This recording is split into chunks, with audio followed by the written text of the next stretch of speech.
Meus irmãos, como eu falei, nós vamos meditar em todo esse texto de 1 João, capítulo 4, versículos 7 até 1 João 5, versículo 5. Mas neste primeiro momento, vamos sintetizar esse ensino no versículo 7 e depois permaneçam com as Bíblias abertas para nos acompanharem a esse momento de reflexão.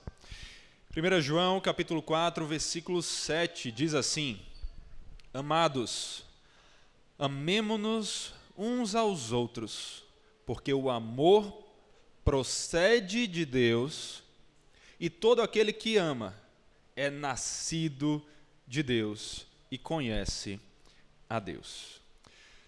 Nos últimos domingos, nós estamos vendo na nossa escola de teologia como estudar a Bíblia.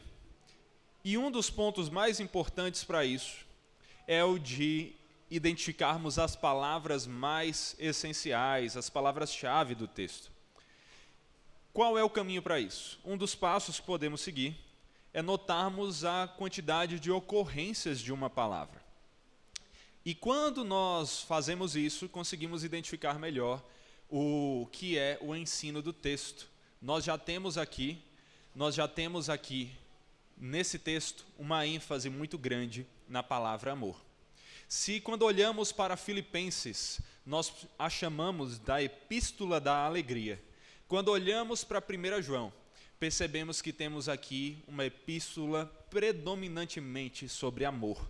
Quantas vezes falamos aqui sobre amor nesses últimos domingos, refletindo sobre a epístola de João, a chamada epístola do amor. E João, querendo enfatizar a sua mensagem, ele realmente repete essa palavra, ele repete esse assunto. Para você ter noção, nessa epístola, o verbo amar aparece cerca de 28 vezes, sendo que dessas 28, 19 se encontram nessa passagem em que vamos meditar hoje. Além disso, o substantivo correspondente, amor, aparece 18 vezes na epístola, e 13 dessas ocorrências são nessa passagem em que vamos meditar. 1 João é chamada de epístola do amor, mas esse texto em que nós vamos meditar hoje é um texto no qual não vemos apenas João repetindo um pouco a palavra, enfatizando de alguma maneira mais simples esse tema. Ele não apenas dispara algumas ocorrências desse termo, ele nos fuzila de tanto enfatizar o tema amor. E o que nós vamos aprender aqui com esse texto é que amor resume a mensagem do Evangelho, resume a vida cristã. Nós vemos aqui nessa passagem que amor é tanto a causa como a evidência da nossa salvação. Amor é tanto a causa como também a evidência da nossa salvação. E esse amor de Deus por nós é que é a causa da nossa salvação. Não é o nosso amor a Deus que nos salva. É o amor de Deus por nós que nos salva. O amor, esse amor, é originado pela própria natureza de Deus. Vamos meditar então no texto. Observe aí o versículo 7, versículo 8 agora. Quem não ama, não conhece a Deus, pois Deus é amor. Deus é amor. E é isso que está repetido no versículo 16, em sua segunda parte. Observe aí o versículo 16. Na segunda parte dele está escrito: Deus é amor. E aquele que permanece no amor, permanece em Deus, e Deus permanece nele. A natureza de Deus é amorosa. Deus é definido pelo amor. Claro que não somente pelo amor, já enfatizamos, amor é um dos atributos de Deus. Deus também é santo, Deus é poderoso, Deus é todo conhecedor, Deus é onipresente. Há muitos atributos dos quais podemos mencionar aqui nesse momento. Mas Deus é também amor. Amor, então, está intimamente ligado à natureza do Senhor. E, na verdade, não somente está ligado à natureza dele, como é a natureza de Deus que define o que é o verdadeiro amor. Mas precisamos sempre lembrar disso. O amor é originado em Deus. De onde vem todo o amor? O amor verdadeiro é originado em Deus. Ele encontra o seu início em Deus. Deus é a fonte do verdadeiro amor. Olha aí de novo os versículos 7 e 8 e também o versículo 19 para a gente perceber isso enquanto eu enfatizo essas palavras.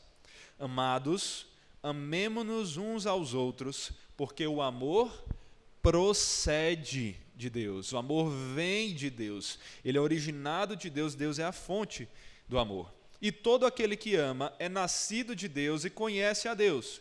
Quem não ama não conhece a Deus, pois Deus é amor. E agora o versículo 19. Nós amamos, porque Ele nos amou primeiro. Deus é a fonte do amor. O amor é originado em Deus. E nós só podemos amar, porque Deus nos amou primeiro. Se aquele que é a fonte do amor não tivesse nos amado primeiro, nós não teríamos amor em nós mesmos, para amarmos nem a Ele, nem ao próximo. Aqui nós vemos, por exemplo, então, a eleição incondicional. Nós somos salvos por quê? Porque nós amamos a Deus? Porque nós escolhemos a Deus? Porque um dia nós levantamos a mão na igreja e dissemos, eu aceito Jesus? Não. Nós só amamos, porque Deus nos amou primeiro. Deus é a fonte do nosso amor, inclusive o nosso amor por Ele mesmo. É porque Deus nos amou primeiro, que nós, que antes éramos inimigos de Deus, alvos de sua ira, passamos então a amar a Deus. Porque Deus nos amou primeiro, nós agora também amamos a Deus. Mas não somente isso, só ama de verdade as pessoas à sua volta aquele que ama a Deus, aquele que é amado por Deus. Por quê? De onde vem toda a fonte do amor verdadeiro? De Deus. Somente de Deus vem o amor que nós podemos dar aos outros. Existem até, através da graça comum, manifestações de amor por pessoas que não foram transformadas pelo amor de Deus, pelo menos ainda não. Mas o amor verdadeiro ao próximo só acontece quando nós fomos amados por Deus e agora o amamos e, em consequência, amamos o próximo, não como um alvo em si mesmo, senão ele se torna um ídolo e então é incorretamente amado. Mas quando nós o amamos porque amamos a Deus. Deus é a fonte do nosso amor e nós só podemos amar porque Ele nos amou primeiro. É Ele a fonte que nos capacita a amar ao próximo. Se nós não fôssemos amados por Deus, e não estivéssemos experimentando desse amor que vem dEle, nós não saberíamos sequer como amar o próximo. Porque o que é o amor de verdade? Lembremos, onde é originado o amor? De Deus. O amor está ligado à natureza de Deus. Deus define o que é amor. E nós vemos Deus revelando-se no meio do seu povo através da sua palavra e nos mostrando o que é amar. O que é amar, segundo as Escrituras? É servir. Não é só falar, é agir. Mas que tipo de serviço, que tipo de amor, que tipo de ação? É a ação de acordo com a palavra do Senhor, de acordo com os mandamentos do Senhor. O que é o verdadeiro amor ao próximo? É o amor de acordo com os mandamentos que Deus nos dá em relação ao próximo. Os 6 últimos mandamentos da palavra, dos 10 mandamentos ali. Portanto, nós só conseguimos amar corretamente o próximo quando amamos o próximo de acordo com o amor que recebemos de Deus e que nos foi ensinado a partir do caráter de Deus e revelado na palavra de Deus. É por isso que quando as pessoas falam distantes do Senhor, sem crer em Deus, o amor venceu, o amor é isso, tudo que importa é o amor, elas não estão falando do amor verdadeiro. Elas criaram um ídolo falso e não o amor que verdadeiramente abençoa, transforma e serve. somente o amor que vem de Deus nos faz amar o próximo corretamente. O amor é definido pelo Senhor. E veja aí no versículo 11 do texto, que está escrito: Amados, se Deus nos amou de tal maneira, nós também devemos amar uns aos outros. Que tal maneira é essa? É a que nós ainda vamos perceber enquanto meditamos aqui no texto, mas é resumida na obra de Cristo em servir o próximo, em cuidar das pessoas. Mas o que eu quero destacar aqui é o seguinte: como nós devemos amar? Da maneira que Deus amou. O que define o amor que devemos ao próximo? É o exemplo daquele Deus que é amor. Além disso, esse amor, que é a causa da nossa salvação, ele não é somente originado em Deus. Nós vemos que esse amor também é demonstrado, manifestado na obra perfeita de Cristo Jesus. Cristo e a sua obra é a manifestação mais perfeita de amor. Olha aí para os versículos 9 a 10. Nisto se manifestou o amor de Deus em nós, em haver Deus enviado o seu Filho unigênito ao mundo, para vivermos por meio dele. Nisto consiste o amor, não em que nós tenhamos amado a Deus, mas em que Ele nos amou e enviou o seu Filho como propiciação pelos nossos pecados. Olha agora para o versículo 14. E nós temos visto e damos testemunho de que o Pai enviou o seu Filho como Salvador do mundo. A maior prova de amor, desse amor que é a causa da nossa salvação, é Cristo, é sua obra.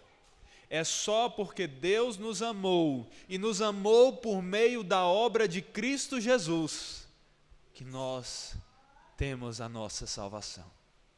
Se você não está em Cristo Jesus, você não tem a salvação.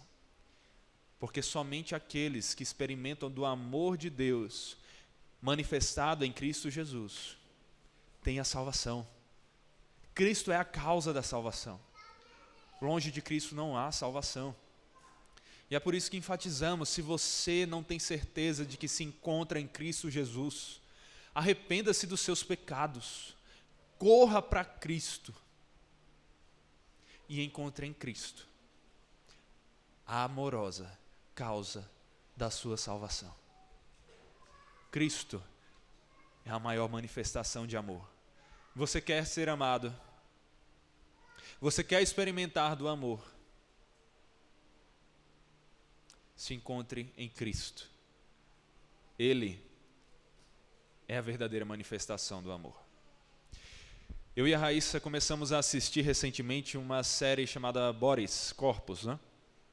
E essa série vai ter um enredo ali mostrando que misteriosamente tem um corpo que aparece em várias épocas diferentes ao longo do tempo. Mas uma frase que é constantemente repetida na história por meio de um grupo responsável por esses acontecimentos é: saiba que você é amado. Só que esse grupo faz essa afirmação enquanto demonstra um amor completamente deturpado, um amor que obriga as pessoas a fazerem coisas erradas, mas matarem umas às outras, um amor que causa a morte de vários, um amor que é egoísta e que está pensando, no final das contas, no bem de um único homem. Mas essa frase é repetida: saiba que você é amado. E a sociedade olha para nós e repete essa frase: saiba que você é amado. Do jeito que você é, você não precisa mudar nada, você não precisa conter os seus desejos, as suas emoções, não precisa conter aquilo que você quer fazer. Faça o que quiser, porque saiba, você será amado de qualquer maneira. Mas isso que a sociedade prega é contrário ao que a palavra anuncia. Você quer saber que é amado. Você quer ser amado. A única maneira disso acontecer de forma plena é em Jesus Cristo. é por meio da fé em Cristo, é por meio do viver um relacionamento com Cristo. Somente aqueles que estão em Cristo Jesus verdadeiramente sabem que são amados, e são sim amados pelo Senhor, pelo Deus que é amor. É por isso que a obra de Cristo é a maior manifestação de amor.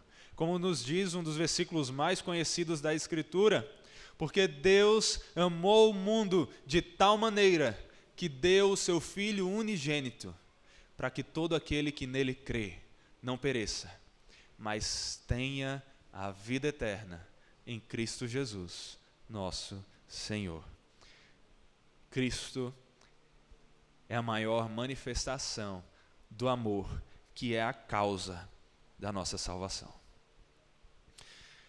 Mas esse amor, que é a causa da nossa salvação, e que é originado em Deus e manifestado supremamente na obra de Cristo, é também um amor que é a evidência da nossa salvação. O amor é dessa forma, as duas faces da moeda. Ele é tanto a causa, como ele é o efeito por meio do qual reconhecemos que a causa está presente. Reconhecemos que realmente fomos salvos.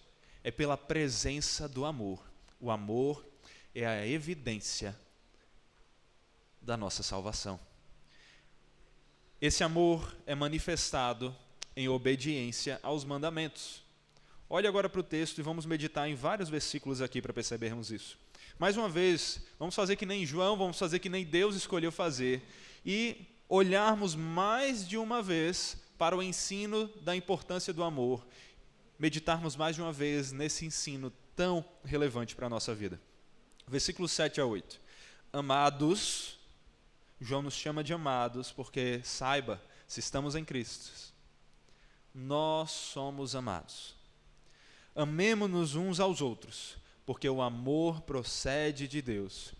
E todo aquele que ama é nascido de Deus e conhece a Deus. Quem não ama, não conhece a Deus, pois Deus é amor. Esse texto nos mostra tanto que Deus é a fonte do amor, como ele também nos mostra que se não amarmos, não experimentamos do amor que é a causa da salvação, logo não fomos salvos. Por isso que o que João está ensinando aqui é que a evidência de que fomos salvos é a presença do amor. Quando amamos verdadeiramente, é porque nós fomos salvos pelo Deus que é amor. Amemo-nos uns aos outros, porque o amor procede de Deus, e aquele que ama é nascido de Deus. Aquele que é nascido de Deus ama, e é somente o que é nascido de Deus que ama de verdade. E todo aquele que verdadeiramente ama é nascido de Deus. Então, se você verdadeiramente ama a Deus e ao próximo, saiba, você é nascido de Deus. É uma prova de que você foi alcançado pelo Senhor. O amor, o maravilhoso amor de Deus, é tanto a evidência da nossa salvação, como a causa dela. Versículo 11. Amados, se Deus nos amou de tal maneira, nós também devemos amar uns aos outros. Nunca ninguém viu a Deus. Se amarmos uns aos outros, Deus permanece em nós e seu amor é em nós aperfeiçoado. Agora o versículo 20. Versículo 20. Se alguém disser, amo a Deus, mas odiar o seu irmão, esse é mentiroso. Pois quem não ama o seu irmão a quem vê, não pode amar a Deus a quem não vê. E o mandamento que dele temos é este: quem ama a Deus, que ame também o seu irmão. Esse amor, que é a evidência da nossa salvação, é manifestado por meio da obediência aos mandamentos de Deus. Aquele que ama de verdade, ama segundo a palavra de Deus, ama segundo a vontade de Deus manifestada em seus mandamentos. Como é que nós sabemos que amamos? Se amamos segundo os mandamentos do Senhor. Mas perceba que esses mandamentos estão intimamente conectados, de uma maneira que nós não podemos amar a Deus, a quem nós não vemos, se não amarmos ao próximo, a quem vemos, que está aqui, à nossa volta, à sua volta. Só podemos amar a Deus se amamos ao próximo, de acordo com os mandamentos do Senhor. E se amamos ao Senhor, precisamos amar ao próximo de acordo com a vontade dEle. Porque se Deus nos amou de tal maneira, nós, como recebedores desse amor transbordante, devemos levá-lo também para alcançar as outras pessoas à nossa volta. Mas interessante é que João fala aqui, ninguém jamais viu a Deus. Talvez o nosso contexto seja fácil. Eu não conheço ninguém aqui que tenha afirmado, eu vi a Deus. Mas nós temos na Escritura algumas ocasiões, como por exemplo a de Moisés, em que parece que pessoas viram a Deus. Então por que tanto João quanto Paulo e outras passagens das Escrituras nos deixam claro, afirmam com ênfase de que ninguém viu a Deus?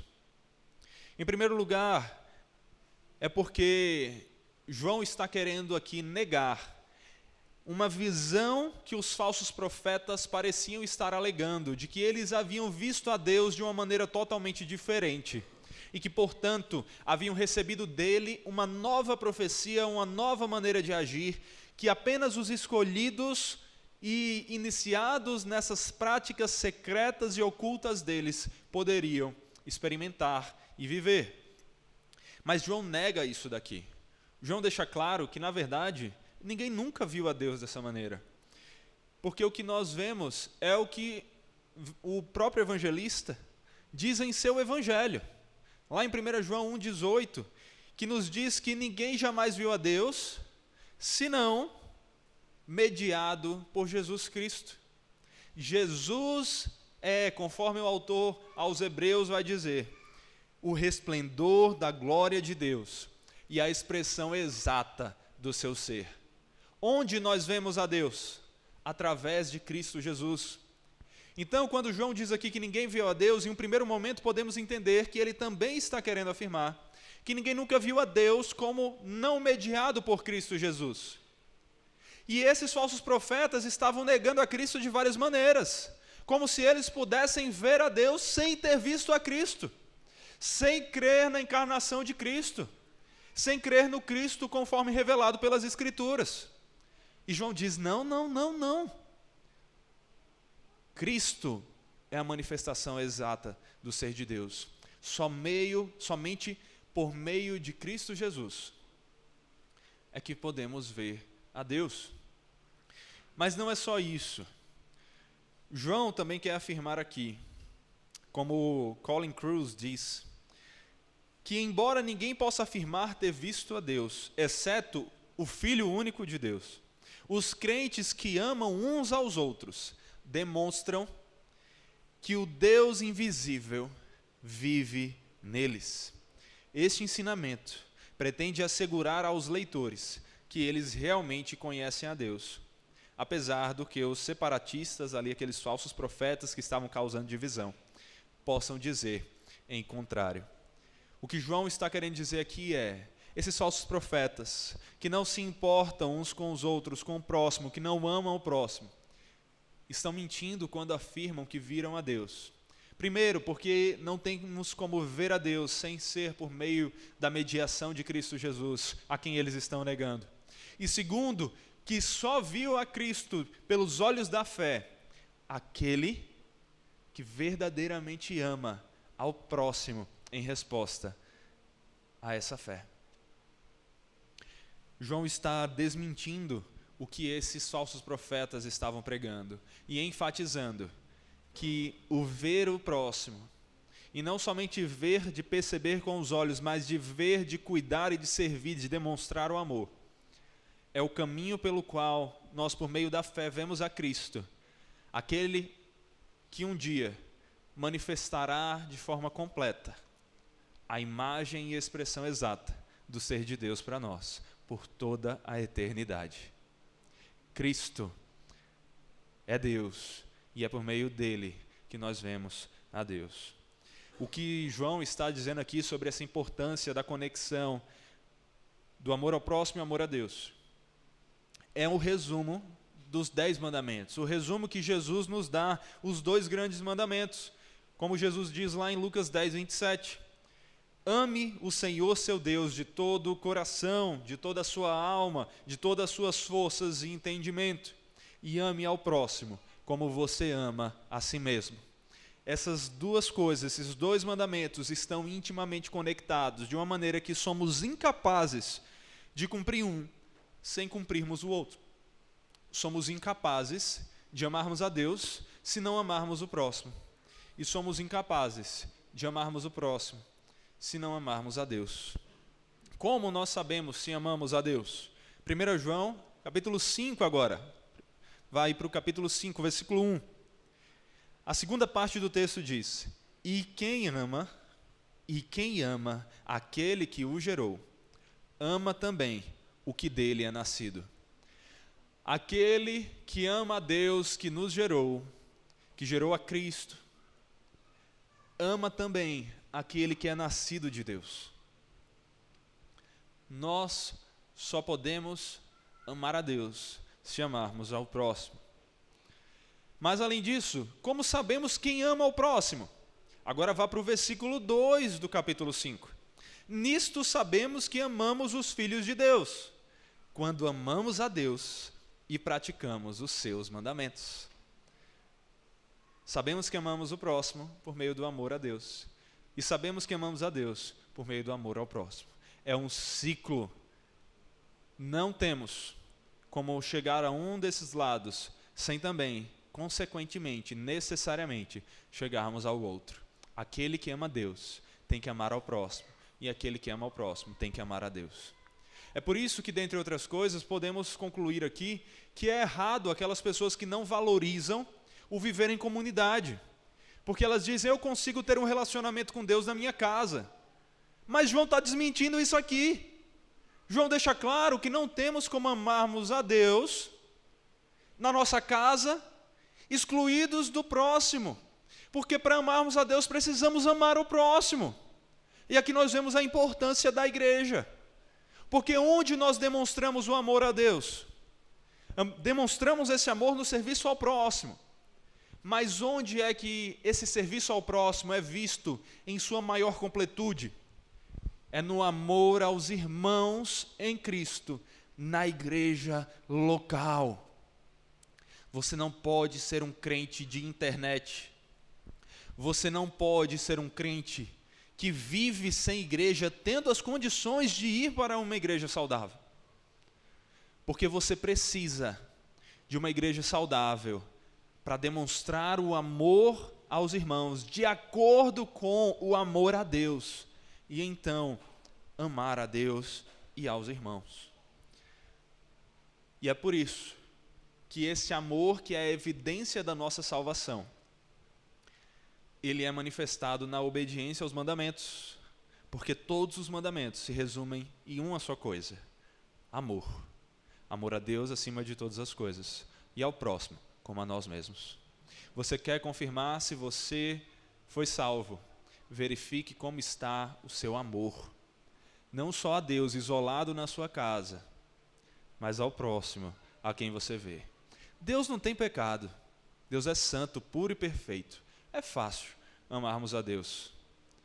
Difícil é amarmos ao próximo, que é tão pecador quanto nós somos, que nos ofende, que nos desaponta, que nos deixa de lado.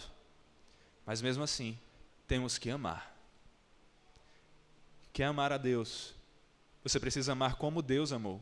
E o amor de Deus é gracioso. Ele não foi dirigido só a quem merecia o amor. Ele foi dirigido a pecadores, imundos, que mereciam a ira, que mereciam a condenação, aos vilões da história. E você é o vilão dessa história, assim como eu sou. Cristo é o único mocinho. Cristo é o único herói. E ele não somente destruiu o inimigo, ele transformou os vilões em seus amigos. Você era o vilão, você era alvo da ira de Deus. Hoje, saiba, você é amado por Deus. Verifique o amor na sua vida e assim você comprovará a salvação. Mas perceba que esse amor, que é a evidência da nossa salvação e é manifestado na obediência aos mandamentos, ele também é sempre companheiro da fé em Cristo Jesus. Sempre companheiro da fé em Cristo Jesus. Não há amor ao próximo e amor a Deus sem a fé verdadeira em Cristo Jesus. Porque é por meio dessa fé que nós conseguimos olhar para aquele que deu o exemplo mais perfeito de amor a Deus e de amor ao próximo, Cristo Jesus, que nos salvou. Versículo 13 do capítulo 4. Nisto conhecemos que permanecemos nele e que ele permanece em nós, pelo fato de nos ter dado do seu Espírito. E nós temos visto e damos testemunho de que o Pai enviou o seu Filho como Salvador do mundo. Aquele que confessar que Jesus é o Filho de Deus, Deus permanece nele e ele permanece em Deus. E nós conhecemos o amor e cremos neste amor que Deus tem por nós. Percebeu a ênfase no crer nesse Cristo que é a maior manifestação de amor? Não temos como amar se não cremos na maior manifestação de amor de todas, em Cristo e em sua obra. Cristo nos ensina a amar. E é o amor que está acompanhado da fé em Cristo que evidencia a nossa salvação. Se fôssemos aqui, então, colocar esses elementos juntos, perceberíamos que a salvação é evidenciada pelo amor, de acordo com os mandamentos do Senhor, e levantado, erguido pela fé em Cristo Jesus, que é a maior das manifestações de amor. E é a ação do Espírito em nós. Perceba aí pelo início do versículo 13. É pelo fato de nos ter dado o seu Espírito que percebemos que temos o Senhor, que desfrutamos do seu amor. E é a ação do Espírito, é o Espírito Santo, que nos dá a fé por meio da qual cremos em Cristo e nos achegamos para receber daquela graça abundante, que é a sua salvação. Porque pela graça sois salvos, mediante a fé. Isto não é de vocês. Isto não vem de vós. A fé nos é dada pelo Espírito Santo. Como nos achegamos a Deus, como reconhecemos a evidência da nossa salvação? É por meio do amor acompanhado da fé em Cristo Jesus, que nos é dada pela ação do Espírito Santo em nós. E é por isso, meus irmãos, que nós podemos ter certeza de que permanecemos em Deus e Deus permanece em nós. Pela ação do Espírito Santo que nos dá essa fé e essa certeza no nosso coração. Olha o versículo 17 do texto. Nisto o amor é aperfeiçoado em nós, para que no dia do juízo mantenhamos confiança, pois assim como Ele é, também nós somos neste mundo. No amor não existe medo. Pelo contrário, o amor lança fora o medo, porque o medo envolve o castigo, e quem teme não é aperfeiçoado no amor.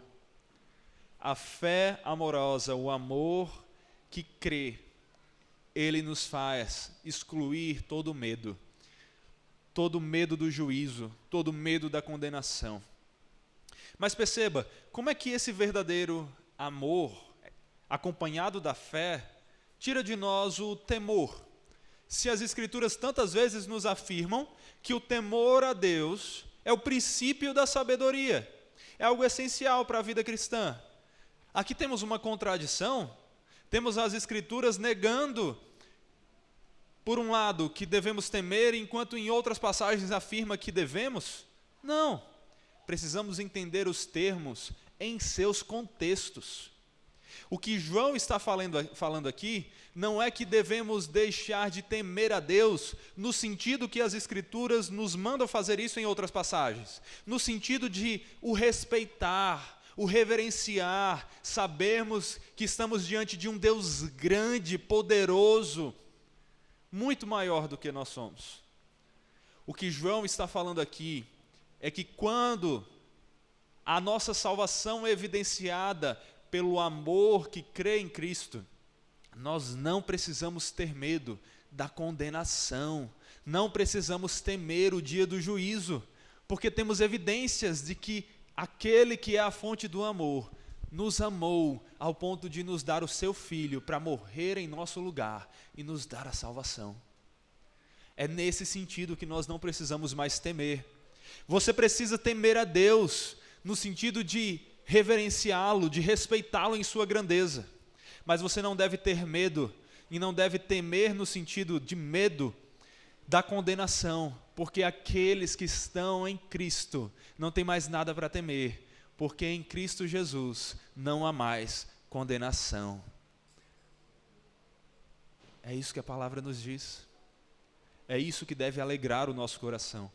E é isso que deve evidenciar a nossa salvação. Como Kistemarker comenta, o crente ama e respeita a Deus, mas não tem medo dele. Por causa de seu amor a Deus e da comunhão com Ele, o cristão não tem medo do dia do julgamento. Ao invés disso, ele vive sua vida na terra com reverente temor também. Perceba, uma coisa não anula a outra. Pelo contrário, a ausência do medo da condenação é algo que nós desfrutamos enquanto permanecemos em temor respeitoso à grandeza desse Deus que nos salvou. Então tema ao Senhor, o respeite, ande de acordo com a sua vontade, mas não para conquistar a sua salvação, você já foi salvo em Cristo Jesus. Aquele castigo que você deveria temer não cai mais sobre você, ele já caiu em Jesus, se Ele é o seu Salvador. Então não há mais nada que temer. Como vamos temer aqueles que podem matar o corpo, se não precisamos temer nem mais aquele que pode fazer perecer tanto o corpo quanto a alma no inferno? Em Cristo não precisamos temer mais nada disso, só nos alegrarmos e sermos gratos e louvarmos aquele Deus, o Deus amoroso, gracioso, que nos salvou. O texto vai terminar indo aí para o final. Lá em 1 João capítulo 5, versículo 1, primeira parte, diz assim: todo aquele que crê que Jesus é o Cristo é nascido de Deus. E agora o versículo 3. Porque este é o amor de Deus, que guardemos os seus mandamentos. E os seus mandamentos não são difíceis de guardar, porque todo que é nascido de Deus vence o mundo. E esta é a vitória que vence o mundo, a nossa fé. Quem vence o mundo, senão aquele que crê que Jesus é o Filho de Deus? A nossa fé é o que nos dá a salvação. Não é a guarda dos mandamentos. Mas mesmo os mandamentos não são difíceis. Ao contrário das dezenas, centenas de regras não baseadas na vontade de Deus, mas nos seus próprios costumes e quereres, que os fariseus e outros mestres da lei trouxeram para os judeus e para o povo, e que hoje alguns falsos profetas tentam trazer em suas seitas, tentando regrar o que você pode usar de vestimenta, o que você pode fazer nas suas férias, não por princípios bíblicos, mas por causa de costumes e vontades deles. A palavra de Deus nos apresenta mandamentos que são adequados para a nossa vida. E nós vemos o próprio Cristo nos dizendo que aquele que quer experimentar da vontade de Deus e da sua salvação, basta ir até Ele, porque o jugo dele é suave e o seu fardo é leve. Os mandamentos do Senhor não são difíceis, porque, em primeiro lugar, nós não somos salvos pelo cumprimento deles. Nós não estamos tentando carregar algo que realmente é impossível a nós. Nós somos incapazes de cumprir perfeitamente os mandamentos. Nesse sentido, é que nós vemos a facilidade dos mandamentos em Cristo Jesus, porque Ele os cumpriu em nosso lugar. E o nosso relacionamento com esses mandamentos não é mais o de cumprimento perfeito, o único tipo de cumprimento que poderia nos dar a salvação. Cristo já fez isso em nosso lugar, mas é um relacionamento de buscarmos cumprir, porque já fomos salvos. Mas os mandamentos também não são difíceis para aquele que crê, porque é aquele Espírito Santo que nos dá a fé, que também nos capacita a vencer o mundo por meio da fé. Qual é a vitória que nós temos sobre o mundo, segundo esse texto? Qual foi? A nossa fé. Quem nos dá a fé? O Espírito Santo. E por meio dessa fé que brota em nós através da ação vivificadora do Espírito Santo, nós vencemos o mundo. O que é esse mundo aqui em João? São seus desejos errados, são os seus pecados, são aquelas tentações. Em Cristo nós já vencemos e podemos vencer todos os pecados, todas as tentações. Paulo vai nos dizer, inspirado pelo Senhor, que não nos sobrevém tentação que seja maior do que as nossas forças, porque, pelo contrário, Deus sempre provê livramento, de sorte que possamos suportar. O Espírito Santo em nós nos dá essa vitória. A vitória sobre como aquilo que João vai dizer em 1 João 2,16, os desejos da carne, os desejos dos olhos e a soberba da vida.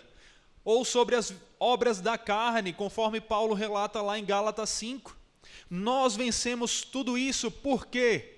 Porque maior é aquele que está em nós do que aquele que está no mundo. E aquele que está em nós nos vivifica, nos santifica, nos capacita, por meio da fé, a vencermos essas tentações, a não cairmos em pecado e andarmos de acordo com a vontade de Deus. Porque como Paulo diz lá em Gálatas 5,16, vivam no Espírito e vocês jamais satisfarão as obras da carne. Você quer vencer as tentações, e são muitas em nosso mundo. Você quer deixar de cair em pecado, se encha do Espírito de Deus, porque é esse Espírito que faz brotar em nós o seu fruto, o domínio próprio que é parte do seu fruto. É Ele que nos dá a fé, que nos faz olhar para as promessas de Deus e permanecermos firmes, sabendo que muito melhor é tudo que Deus tem para nós, aquilo que é tão bom que nem sequer conseguimos imaginar, do que essas coisas fúteis, pequenas e sujas que o pecado e o mundo nos prometem. Quer vencer as tentações e andar em santidade? Encha-se do Santo Espírito de Deus. Encha-se daquele que é maior do que o mundo. Assim você vencerá o mundo, você vencerá esses desejos. E você verá evidenciada em você a sua salvação, por meio desse amor, que é sempre acompanhado da fé verdadeira em Cristo Jesus, em sua obra, por meio da ação do Espírito Santo em nós. Por isso, recapitulando o que nós aprendemos aqui, é que nós vemos esse texto nos ensinar que o amor é a causa e a evidência da nossa salvação. Esse amor de Deus por nós é a causa da nossa salvação, que é originado em Deus e que é manifestado supremamente na obra de Cristo. E esse amor, por Deus e pelo próximo, é a evidência da nossa salvação, manifestado em obediência aos mandamentos e sempre acompanhado da fé que nos capacita a cumprir esses mandamentos. Resumindo, que a sua vida seja marcada pelo amor. Deus é o amor, que Ele marque sua vida.